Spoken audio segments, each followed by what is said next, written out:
जय महाराणा प्रताप, जय छत्रपति शिवाजी, जय सम्राट मिहिर भोज जी। साथियों, जैसा कि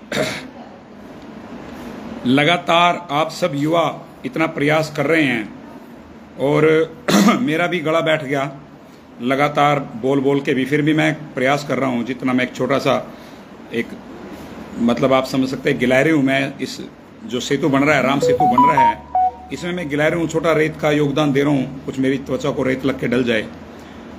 इसको सही दिशा में हम कैसे ले जाएंगे, रणनीति कैसे बनाएंगे, इस विषय पे मैं लगभग मेरे ख्याल से 20 ग्रुप होंगे अभी सम्राट मिहिर भोज जी के विषय में जो चर्चा कर रहे हैं व्हाट्सएप ग्रुप, उनमें जुड़ा हुआ हूं और मैं सभी की बात सुनता हूं। लगभग जब ज्यादा टाइम देता हूं, मतलब जैसे गाड़ी में बैठा हूं, चल भी रहा हूं, तब भी उनमें बात देता हूं। लेकिन कोई भी सकारात्मक या दिशा जो होती है उसकी तरफ नहीं जा रहे हैं हम लोग। ये बड़ा दुख का विषय है और चिंता का विषय भी है। अब मैं ज्यादा बातें ना करते हुए फटाफट अपना संदेश रखता हूं ताकि मैं बता दूं कि हमें करना क्या है। हमारे को हरियाणा सरकार की ओर से, मुख्यमंत्री की ओर से, हमारे समाज के जो प्रतिनिधि मुख्यमंत्री जी से मिलने गए थे उनकी ओर से ये कहा गया था कि आपको जो है गुरुवार की शाम तक स्पष्ट बता दिया जाएगा और क्लियर हो जाएगा और सारा मामला सॉर्ट आउट हो जाएगा। ये शाम तक हम इंतजार कर रहे हैं, हम शाम तक कोई वो नहीं कह रहे हैं। लेकिन मेरा अपना मानना है, चूंकि मैं सेना में रहा हूं, मेरा अपना मानना है कि हमारे पास में बैकअप भी होना चाहिए। हमने एक टुकड़ी लड़ने के लिए भेजी और वो टुकड़ी आगे मारे गई तो इसका मतलब ये नहीं होगा कि वो हार गए। उसके रिफोर्समेंट जाएगी, बाद में दूसरी टुकड़ी जाएगी, वो लड़ेगी। हो सकता है पहले हमने कुछ हल्की रेजिमेंट भेजी हो, छोटी रेजिमेंट भेजी हो, लेकिन बाद में हम आर्मर्ड का भी यूज करेंगे, आर्टिलरी का भी करेंगे, रोकटो का भी करेंगे, और नहीं कुछ हुआ तो फिर हम परमाणु बम का भी यूज करेंगे। हम परमाणु बम भी तो है हमारे पास में। तो वही विषय की बात है। आप सब विशेषकर युवा साथियों से अनुरोध, आप कर्णधार हैं इस समाज के, ये मान लेना।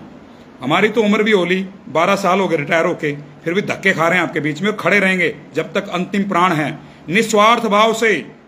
बिल्कुल किसी का भी पद, पैसा, प्रतिष्ठा कुछ नहीं चाहिए, कुछ भी नहीं चाहिए, सत्यानाश हो जाए सब कुछ, लेकिन समाज चाहिए। समाज में हमारी प्रतिष्ठा चाहिए, मान सम्मान चाहिए। ये जो आज गर्व से हम क्षत्रिय कहते हैं, ये कोई सामान्य भाव से नहीं कहते हैं। हमारी गर्दनें कटी हैं, हमारी माताओं ने, हमारी बहनों ने जोहर किए हैं अग्निकुंड में कूद करके, तब हम क्षत्रिय कहला रहे हैं।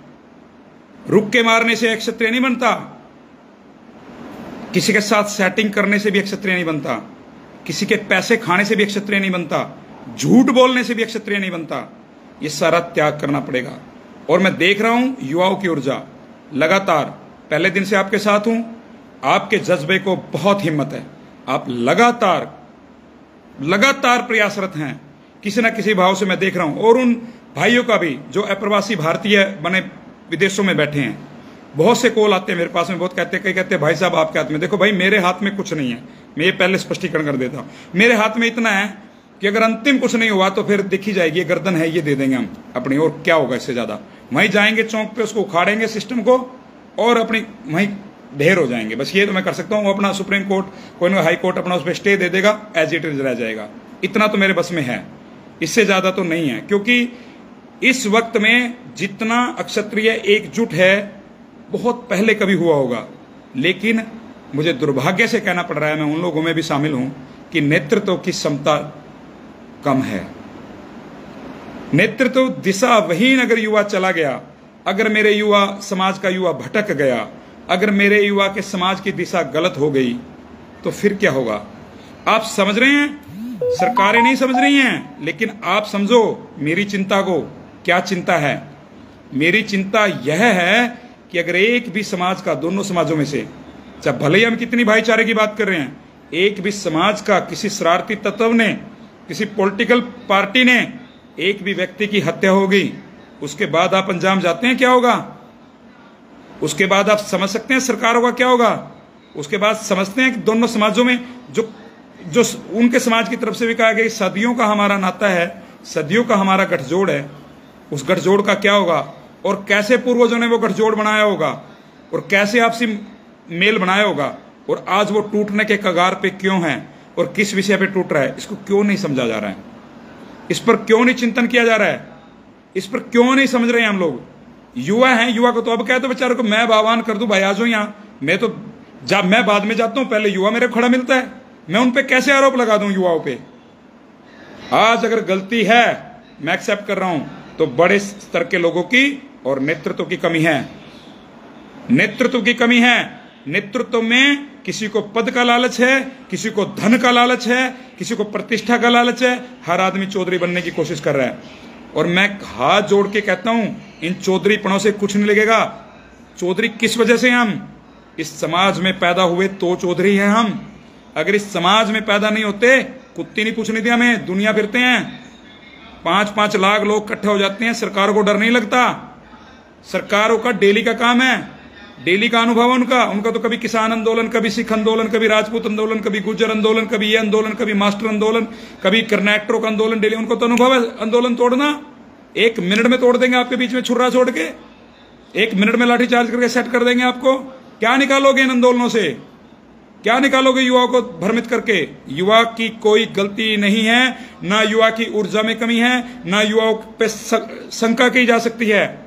और अब नेतृत्व की बात सुन लो। सबसे पहले मुझे ही पहल करनी पड़ेगी, मुझे पता है, क्योंकि वो कहते हैं ना कि अगर शहीद भाई भगत सिंह सबके घर में, मतलब भगत सिंह सबका पिता हो बने, ऐसे शहीदों का पिता बनना एक स्वाभिमान की बात है, लेकिन मेरे घर में पैदा नहीं हो, वो दूसरे के पड़ोसी के घर में पैदा हो, ऐसा विचार करते हैं लोग। ऐसी मान्यता है, तो ये सत्य भी है कहीं ना कहीं। तो अब मुझे ही त्याग करना पड़ेगा। जितने भी हरियाणा में, क्योंकि मैं हरियाणा के लेवल का मेरे पास पद है, मैं पूरे भारत की बात तो नहीं कर सकता हूं, मैं उनके साथ कंपटीशन कर लूं अपने बड़ों के साथ में। ये तो मैंने संस्कार नहीं है, मेरे ये संस्कृति नहीं है, मैंने ऐसे परिवार में जन्म नहीं लिया है। अब मैं हरियाणा की बात कर रहा हूं, मेरे पास हरियाणा का दायित्व है। माननीय राष्ट्रीय अध्यक्ष कुंवर हरिवंश सिंह जी ने, जो पूर्व सांसद, उन्होंने मेरे को दायित्व दिया है।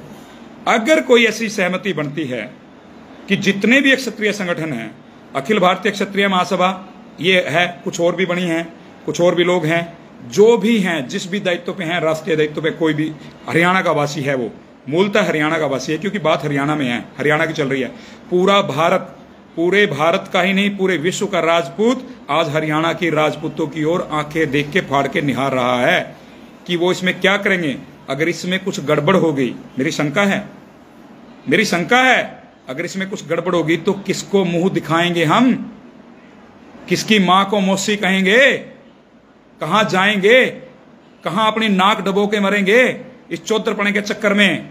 भाई मैं ये कहता हूं, कोई भाई नारा लगाता है भाई शेर सिंह राणा जी लीडर हैं, मैंने मान लिया, मैं मानता हूं भाई शेर सिंह राणा लीडर है। कोई कहता है भाई विनोद राणा लीडर है, मैंने मान लिया विनोद राणा लीडर है। कोई कहता है प्रमोद राजौंद लीडर है, उफ रामकरण वो लीडर है, मैंने मान लिया वो लीडर है। कोई कहता है जो बीजेपी के कुछ लीडर वो दे के आए इस्तीफा, वो लीडर है, मैंने मान लिया वो लीडर हैं। कोई कहते हैं जो संघ के लोग, उनकी ताकत तपस्या बहुत बड़ी है, वो लीडर हैं, मैंने उनको भी मान लिया, वो भी मेरे लीडर हैं। मैं इन सबका कार्य करता हूं, छोटा सा कार्य करता हूं, बिल्कुल छोटा सा, लेकिन मेरी पीड़ा को तो समझो, मेरे दर्द को तो समझो। शंका बार बार जाहिर हो रही है।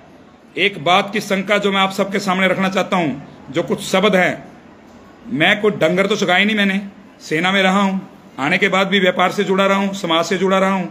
कोई डंगर चुगार दिमाग तो मेरे से ज्यादा हो सकता है किसी में हो बुद्धि, वो एक अलग विषय है। लेकिन मेरी शंका यह है कि कल जो गुर्जर समाज ने ये कहा है, उनके शब्द सुनो। चूंकि लिखे हुए शब्द हैं, प्रस्तुत कर सकता हूं। चूंकि राजपूत समाज हाई कोर्ट गया है, माननीय हाई कोर्ट गया है राजपूत समाज, हमें माननीय हाई कोर्ट के फैसले का जो है हम स्वागत करेंगे, हमें मान्य है। इतना कॉन्फिडेंस क्यों? शक की बात है। इतना कॉन्फिडेंस क्यों? किस वजह से हाई कोर्ट पे इतना कॉन्फिडेंस? क्या वजह है और क्या जल्दी थी हाई कोर्ट जाने की? ये भी संशय है। और अगर है तो उसका क्यों नहीं किया? आप सबसे अनुरोध, विषय को गंभीरता से लें, जांचें, परखें, और जो हमारे वहां पे कोई भी भाई अधिवक्ता किए हुए हैं उनका पता करें, वो अधिवक्ता कौन है, उनमें दम है कि नहीं है, उनको कितने साक्ष्य चाहिए, वो साक्ष्य प्रस्तुत करें, वो साक्ष्य उनको दें। ऐसा ना हो कि साक्ष्य के अभाव में, किसी और अभाव में और हम लोगों के मुंह पे थपेड़ा लगे, हम किसी खाते का ना रहें। आपको एक और बात बता देना चाहता हूं, जो लोग ये समझ रहे हैं ये मामला केवल महिर भोज जी तक नहीं है। कई बार मैं शंका जाहिर कर चुका हूं, कई बार समाज को बता चुका हूं, महिर भोज जी को ही पकड़ के मत बैठे रहना कि महिर भोज जी का ही इन्होंने उठाया है। ये मामला मिटते ही आपके हाथ में कुछ लगने वाला नहीं है। आप सोच भी नहीं सकते किन किन पे दावा किया जाएगा। आपको अपनी ही जात साबित करने के लिए कोर्टों के चक्कर काटने पड़ेंगे। डोमिसाइल बनवाते घूमोगे तुम, बता रहा हूं मैं, डोमिसाइल बनवाते घूमोगे। मेरे से सवाल किए जाएंगे, आपसे सवाल किए जाएंगे, बता तू राजपूत कैसे है, क्या बताएंगे? हम तो सबूत ही देने में रह लेंगे। इसलिए मेरे युवा भाइयों, एकजुट रहो, एक मत रहो। भीड़ इकट्ठा करना कोई बड़ी बात नहीं है। लोकतंत्र है, भीड़ तंत्र से नहीं चलता है, साक्ष्य से चलता है, बुद्धि से चलता है, विवेक से चलता है, त्याग से चलता है, तपस्या से चलता है, सद्भावना से चलता है। लेकिन धोखे से नहीं चलता, गद्दारी से नहीं चलता, ड्रामेबाजी से नहीं चलता, नाटकबाजी से नहीं चलता, मन में धन का लालच रखने से नहीं चलता, मन में पद का लालच रखने से नहीं चलता, द्वेष रखने से नहीं चलता। तो कैसे चलता है, कैसे चलाए जाएंगे? अब आप सभी भाई इतने लोग देख रहे हैं, आप ये भी सोच रहे होंगे सोल्यूशन सीधा सा है, ज्यादा बड़ी बैठक ना बुला को, युवाओं को इधर से उधर ना भटका करके, जो भी संगठन है, जितने मुझे पता है या जो नहीं भी अस्तित्व में भी नहीं है, जो भी क्षत्रिय संगठन है, काफी मेरे को नाम याद है, काफी हैं। वीर शिरोमणि महाराणा प्रताप समिति है, राजपूत उत्थान सभा है, राजपूत प्रतिनिधि सभा है, राजपूत यूथ ब्रिगेड है, भाई रहते थे सागर प्रताप, बड़े अग्रणीय रहते थे। ऐसे बहुत से संगठन हैं, अन्य अन्य गांव गांव में हमारी सभाएं हैं, गांव गांव में संगठन है। उन सब के प्रतिनिधियों को बुलाया जाए। आज शाम की इनकी हरकत देख के मैं एडवांस बता रहा हूं, हो सकता है ठीक कर दे, मुझे कोई ठीक हो जाए, हमें तो अपने पूर्वज का सम्मान बचाना है। उनका संगठन बुलाया जाए, उनको बुलाने के बाद सबको एक मंच पे बिठाया जाए, वहां एक मत से एक ही बात तय की जाए। सबसे पहले आंदोलन डाइवर्ट ना हो। हमारी लड़ाई क्या थी, सोचा है किसी ने? मैंने फर्स्ट दिन कहा था, वहां बोलने लगा मैं, आज मैं बात जाहिर कर रहा हूं। देखो, उन भाइयों को बुरा लगेगा जिन्होंने मेरे खिलाफ वोटिंग करी थी, ठीक है ना, मान लेना भाई, माफी कर देना। लेकिन क्योंकि मैं समाज को जरूर बताऊंगा, क्योंकि आप लोग गलत करते हो तो गलत जरूर कहूंगा। मैं डीसी ऑफिस के सामने था, मैंने 3 शब्द कहने चाहिए। मैंने बोला, हम लोग इस प्रकार से फलाने का वो कर दो, ढिकड़े का वो कर दो, मुकड़े को ये कह दो। मैंने कहा हमारे दुश्मन 3 हैं, 3 बातों पे ध्यान दो। पहला वो जिसने ये सारी योजना बनाई कि मूर्ति कैसे लगेगी, मूर्ति कहां लगेगी, किस जगह राजपूत ज्यादा नहीं है, कैथल को ही क्यों चुना गया, और कहीं भी लग सकती थी, हिम्मत ही लगा लेते, ठीक है ना। पहले योजनाकार को सजा मिलनी चाहिए, चाहे उसमें नीचे से चलूंगा अशोक गुज्जर हो, लीलाराम विधायक हो, कृष्ण अपना कंवरपाल गुज्जर हो, कृष्णपाल गुज्जर हो, या इनसे भी बड़ा कोई आदमी हो, या इनसे भी बड़ा कोई संगठन का अधिकारी हो। पहले तो उसके मुर्दाबाद, उसके पीछे पड़ जाओ, उसकी पूंछ पाड़ के जड़ से उसके हाथ में दे दो, ले भाई तू तो पकड़ अपना काम। पहले तो उसका विरोध। दूसरा, उस प्रशासन का जिसने सत्य की मांग को, सही मांग को, 1-1 मिनट की, मैं सेना में रहा हूं, मुझे पता है, ऑपरेशन चले रहते हैं, वॉकी टॉकी के ईयरफोन कान में लगे रहते हैं, ऊपर हेलमेट लगा रहता है, निर्देश पीछे से मिलता है, 1-1 सेकंड की खबर होती है। जब पुलिस यहां पे हमें घेर के खड़ी थी, जब हम डीसी ऑफिस में थे हम सभी, तो हम लोगों का मुख्यमंत्री जी तक नहीं पहुंची होगी क्या बात? वो कहते रहे कि मुख्यमंत्री जो आपदा प्रबंधन की बैठक ले रहे हैं, हो ही नहीं सकता। मैं दावे के साथ कहता हूं, अगर मुख्यमंत्री जी गए भी होंगे उस दावे में, तो ओएसडी साहब बैठे होंगे, कोई ना कोई बैठे होंगे, जो मुख्यमंत्री के प्रतिनिधि हैं, वो उस बात को सुन रहे होंगे, देख रहे होंगे। जब अधिकारियों ने 1-1 मिनट की रिपोर्ट दी, 7,500 से ज्यादा राजपूत कैथल में इकट्ठा हो गया, तो क्यों नहीं उस बात पे गौर किया गया? प्रशासन को किसने गुमराह किया? प्रशासन कौन ड्यूटी मजिस्ट्रेट था जिसने लाठी चार्ज के शांतिपूर्वक बैठे हुए भाइयों के ऊपर लाठी चार्ज की? उसके ऊपर कार्रवाई हो, उन अधिकारियों के ऊपर सस्पेंडेड हो। 2 मांग। तीसरी मांग, देश में, पूरे संपूर्ण भारत में आज तक कोई भी जातिवाद चौक नहीं है। संपूर्ण भारत के अंदर, अखंड भारत के अंदर कोई भी एक जातिवाद चौक नहीं है। पहला जातिवाद चौक कैथल में क्यों बना, जिसपे उनको हमारे सम्राट से कोई मतलब नहीं है, उनको महिर भोज जी से कोई मतलब नहीं है। उन्होंने बड़ी सी नेम प्लेट नीचे लिख रखी जिसपे लिख रखा है गुर्जर चौक, गुर्जर चौक लिखा है, जबकि वो गुर्जर भी नहीं लिख सकते थे, वो गुर्जर चौक, गुर्जर है गुर्जर। तो गुर्जर चौक बनाने की योजना सिर्फ इतने बड़े बड़े अक्षरों में प्लेट एक गुर्जर चौक, क्यों लगा गुर्जर चौक? भाई इतने लोग देख रहे हैं, 100-150 करीब, इसको शेयर भी तो करते रहें, संदेश आगे तक जाए।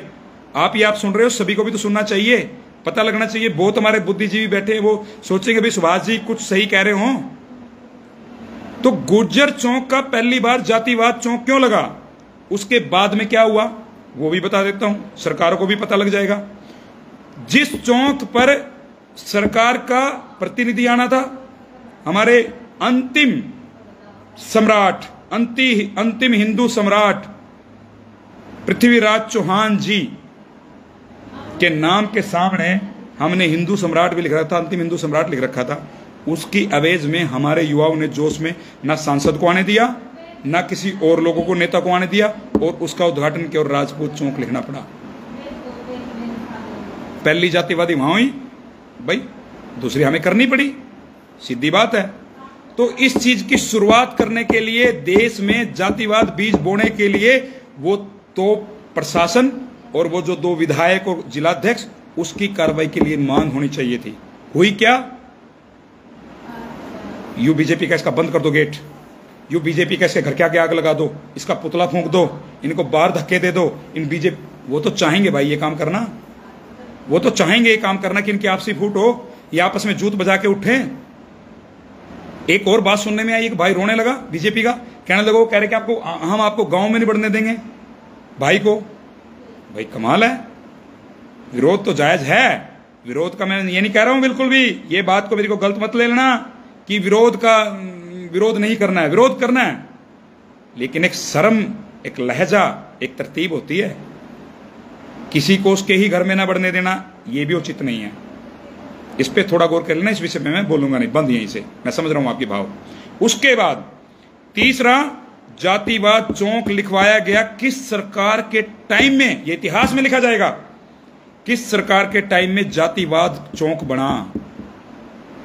तो कल फिर कौन करेगा? आज आपने और मैं क्यों कहा था आपको, अंतिम हिंदू हृदय सम्राट जिनको बताया गया है पृथ्वीराज चौहान जी को, उसको भी क्लैरिफिकेशन मांगिए आप, देखिए उसका क्या विषय है। आज आपने राजपूत लिख लिया, इस चीज की क्या गारंटी है? मेडी राजपूत होते हैं, ओड राजपूत होते हैं, कश्यप राजपूत होते हैं, फिर कहां जाओगे? फिर कहां जाओगे? कहां घुसोगे? सत्यता जानो, शिक्षा प्राप्त करो। ये जो पढ़े लिखे लोग हैं इनसे सीखो। ये जो हमारे राजस्थान में अक्षत्र युवक संघ और बड़े बड़े संगठनों के लोग, प्रताप फाउंडेशन जैसे लोग बैठे हैं, जो आपके घर में, जिनको आप नेता नहीं मानते हो, जो चुपचाप रह के पीछे से कार्य करते हैं, उनसे कुछ सीखो, समझो, उधेड़ बुन करो, जानो, अपने आप को पहचानो। एक भाई साहब ने दे दिया बयान कल कि पन्नाधाई गुजरी है, दिमाग खराब है, बुद्धि खराब है। पन्नाधाई खींची राजपूत है, सामंत थे वो उनके, उस हिसाब से उनके जैसे। आज नहीं हमारे घर में हमारे भाई हमारे साथ में, मैं मान लो मैं वाली बात आगे साड़ी मैं मुझे करती हूँ, अच्छा नहीं लगता। हम लोग सभी कोई काम करते हैं और मेरा भाई कोई इसमें हिस्सेदार है, मैं गाड़ी चला रहा हूं, वो बगल में बैठा है, तो मैं उसका ड्राइवर हो गया क्या? अरे मैं उसका ड्राइवर हो गया क्या? वो सम्मान में मेरे में चला रहा है तो उसका ड्राइवर हो गया क्या? किसी विषय पे अच्छी बात लगी मुझे और मैंने अपने छोटे की पैरों की तरफ हाथ कर दिया, मैं छोटा हो गया क्या? संस्कार बनाओ, संस्कृति देखो, इतिहास देखो। भगवान श्री राम ने भिलनी के जो बेर खाए थे, क्यों खाए थे? बेर नहीं मिलते थे क्या भगवान श्री राम को? बेरों की कमी थी क्या? कंद फूल की कमी थी क्या? फल फ्रूट की कमी थी क्या भगवान श्री राम के लिए? क्यों खाए भिलनी के हाथ के बेर? सबरी जिनको कहते हैं, क्यों खाए? क्यों खाए? ये भाव जताने के लिए कि क्षत्रिय सबका है। अक्षत्रिय ही एक ऐसी उदारवादी जो है, इसको धर्म भी कह सकते हैं आप, क्षत्र धर्म भी कह सकते हैं, बिल्कुल धर्म है, वर्ण है, वैसे ही ऐसा वर्ण है जो समस्त को लेकर के सबको संभाल लेता और किसी के प्रति द्वेष नहीं रखता। लेकिन एक ऐसी कमी है कि एक क्षत्रिय आपस में एक नहीं हो सकता। आपसी द्वेष, आपसी ये चीजें, तो मैंने ये सारी चीजों का त्याग कर दिया है। मुझे आप कहीं भी किसी भी मंच पे बुलाओ, किसी का भी विरोध करवाओ, जिस मर्जी का विरोध करवाओ, मेरे कहने से कोई फर्क पड़ता हो सरकार पे, मेरे मरने से अगर फर्क पड़ता हो, मेरे आत्मदाह से, मेरे जिंदा जलने से अगर समाज की इज्जत बचती है, तो सबसे पहले सुभाष राणा अपने ऊपर पेट्रोल डाल के आग लगा लेगा। और बोलो ये मैं कर सकता हूं भाई, इससे ज्यादा नहीं। लेकिन गलत हो रहा है, भ्रमित किया जा रहा है। मेरी पूरी वीडियो पे विचार करके अच्छे से सुन के ज्यादा से ज्यादा शेयर कर दो, इतनी विनती है। बात तो बहुत लंबी है, विचारों की कमी नहीं है, ज्ञान की कमी नहीं है, बुद्धि की कमी नहीं है, विवेक की कमी नहीं है, धैर्य की कमी नहीं है, लेकिन भाई मेरे कमी जहां मुझे शक हो रहा है वहीं है। और एक बात, अंतिम बात, अगर कोई व्यक्ति ये कहता है समाज का जिसको आप सबसे खराब व्यक्ति समझते होंगे, उस व्यक्ति को नेतृत्व करने के लिए कहेंगे, उस व्यक्ति से भी मैं नेतृत्व करवाने की भी क्षमता रखता हूं। करने की ही नहीं, करने की तो छोड़ दो, करने की तो मैंने त्याग दी आज। नेतृत्व करने की तो नेतृत्व करवा सकता हूं जो समाज का सबसे छोटा व्यक्ति है। एक 10 साल के, आपको पता है अलावला के आंदोलन में प्रथम दिन स्ट्रक्चर देखा होगा आपने, बहुत लोगों के लिए उदाहरण है अलावला का आंदोलन। प्रथम दिन जब मैंने बनाया, वो हम सब ने मिलकर कमेटी बनाई है, उस कमेटी के अध्यक्ष किसको बनाया? गुरु गोरखनाथ जी की प्रतिमा को। और एक दिन का धरना संचालन हमारा गुरु गोरखनाथ जी की प्रतिमा ने किया। दूसरे दिन किसने बनाया, किसको बनाया? गांव के नगर खेड़े का प्रतिनिधित्व मानने जाने वाला गांव के, नहीं वो तीसरे दिन बनाया, दूसरे नंबरदार को। और उससे अगले दिन या उससे पहले दिन, ये मैं कंफ्यूज हो गया, दिमाग बहुत भ्रमित, अब दिमाग में बड़ी बातें चलती रहती हैं, अब ये भी करने लगा। लेकिन 2 या 3 में से एक हमने कौन बनाया, इनको क्रम से आप कर लेना। एक कौन बनाया, कौन, क्योंकि व्यथित है ना मन, इसीलिए दिक्कत है, मन दुखी है बहुत ज्यादा। एक बनाया हमने ब्राह्मण समाज का, एक दिन प्रतिनिधित्व दिया। हमारे गांव के पूजनीय है ब्राह्मण, हर दुख सुख में हमारे साथ खड़े होते हैं, हर संकट में हमारे साथ खड़े होते हैं, हमें दिशा निर्देश देते हैं। यही तो कमी होगी कि हम दिशा निर्देश से नहीं चल रहे ब्राह्मणों के, यही तो हमारा सौभाग्य नहीं है, इसीलिए तो हम दुर्भाग्य की तरफ बढ़ रहे हैं। ब्राह्मण जो सतवीर जी अपने, उनको बिठाया मैंने। इसी प्रकार से इस आंदोलन में भी, इस दिशा में भी कहीं ऐसा ना हो कि ये उस दिन 7,500 थे, फिर ये 2,000 रह गए, फिर 1,000 रह गए, फिर 500, और लास्ट में मुझे पता है जोधा अकबर वाले मामले में जंतर मंत्र के बाद जब हम अंतिम निर्णय लड़ाई लड़ने के लिए GTV न्यूज पे पहुंचा मैं, हम सब पहुंचे भाई, तो मेरे साथ कुछ गिने चुने गांव के लोग, जिसमें सबसे ज्यादा सालवन के लोग थे, वही लोग थे। और जब मेरी गिरफ्तारी हुई तो सालवन वाले बच्चों ने सिर मारा दे के नीचे, अरे मारे भाई को ऐसे कैसे ले जाओ, जबकि वो चौहान साहब हमारे फेवर के थे, जो ड्यूटी मजिस्ट्रेट थे। उन्होंने वहीं मेरा हाथ पकड़ा, वहीं मेरी गिरफ्तारी लिखी और वहीं मुझे रिहा किया, पुलिस स्टेशन नहीं लेके गए, डिटेन वहीं किया, वहीं छोड़ दिया। बैन शिखा जी, US राणा जी, सर्वेश जी, एक भाई हमारा चला गया वंश ठाकुर, ऊपर भी चले गए बहुत से लोग। अरे कालपी जी साहब ऊपर चले गए, उनकी बात पे भी ध्यान दे लो, उनकी बात को भी सुन लो। जो अपनी जात का नहीं वो अपने बाप का नहीं, और जो अपने बाप का नहीं वो इस राष्ट्र का कभी नहीं हो सकता। ये मैं लिख के देता हूं, क्योंकि हमारे पूर्वज ने कहा है, कालवी जी ने। ये चिंतन कर लो, विषय बना लो। नेतृत्व अगर 10 साल के बच्चे को आगे बिठाएगा वो भी कर सकता है, बशर्ते लगेगी इसमें मन हमारा शुद्ध हो, वाणी हमारी शुद्ध हो, चित्त हमारा शुद्ध हो, आत्मा हमारी शुद्ध हो। पाप लेके मन में नहीं चलेगा। बहुत विषय लंबा हो जाएगा। आप जितने भाई देख रहे हैं, आप सबके चरण वंदना करता हूं मैं। कुछ गलत मेरे से बोला गया हो, कुछ मेरे से भाव मेरे गलत हो गए हो, कुछ आपको ऐसा लगा होगा, तो मैं आप सबकी चरण वंदना करता हूं, आपके पैर पकड़ के भाई साहब माफी मांगता हूं। इस वीडियो को ज्यादा से ज्यादा शेयर कर दें, ताकि शाम तक ये वीडियो वायरल हो जाए। और शाम को जो होने वाला वो विषय है हमारा, शाम को क्या रिजल्ट आएगा, ताकि समाज में एक संदेश चला जाए और एक सकारात्मक दृष्टि से हमें दिल्ली जाना है, हमें सुप्रीम कोर्ट जाना है, या क्या करना है, उसकी नीति और रीति सही बन सके। जय महाराणा प्रताप, जय छत्रपति शिवाजी।